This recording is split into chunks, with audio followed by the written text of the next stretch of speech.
So I just remembered there's one more thing I can put on now that that's all buttoned up, and it's this strip. So I forgot to put it on when the car was finished getting painted, and I actually completely forgot about it. But basically it runs along there, and I've already put in a couple of scrivets which are not supposed to be there. There they are, there's two, and they didn't fit very well anyway, but I didn't really have anything else at the time, so I'll pull them out, bolt this in, and then the entire front lip and such will be all done. Make me very happy. Alrighty then, pretty much it done. So you can see, sits nice and flush. All 5 bolts. I put some anti-seize on them because they're a bit rusty. The only real things that I got left to do under here, you can see that they don't have anything to hold them in. And same on the other side, but they're not too crucial because they've got plenty of other things holding them in, so they hardly move at all. Sort of sitting there, so I'll chuck something in there once I figure out what goes in there. But other than that, this is pretty much how the car's going to stay for the foreseeable future. So I'll get that other stuff sorted tomorrow and then get to take it for some drives. Alright, so our alternator ended up being pretty trash, so we got a new one. And I just installed the serpentine belt with great difficulty. Oh shit, I haven't done a very good job. I don't know if you can see down there, but this belt's not sitting on the thing over right. So I have to put the spanner back on that, release the tension, sit it across. But you can see that this worked, and I managed to get the belt back on with using this correctly. So yay, my fix was correct. I was a little bit worried it wasn't going to work or just tear out or whatever, but it seems to have fixed it. So reassemble this and head off to a car show. Alright, so I'm working on the Supra tonight. There's been a horrible rattle outside the car and I haven't been able to figure out what it is.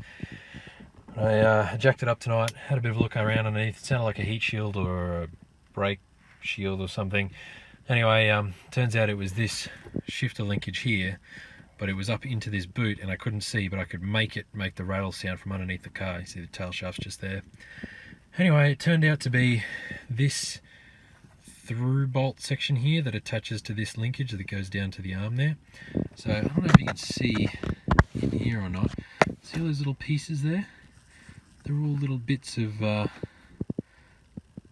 plastic that actually make up, you see a little, like a curve there, they actually make up a bush that goes, or bushes that go in either end of this, which then sit on this, I guess you call crush washer shank thing, I don't know, but you can see there's wear marks at either end where the bushes have been sitting. So that basically goes through there and this bolt's on the end. But this is a terrible fit inside here because it needs those bushes to isolate it from, you know, the housing. So as soon as the bushes have turned to dust and are sitting in the bottom there, this rattles around and makes all sorts of horrible noises.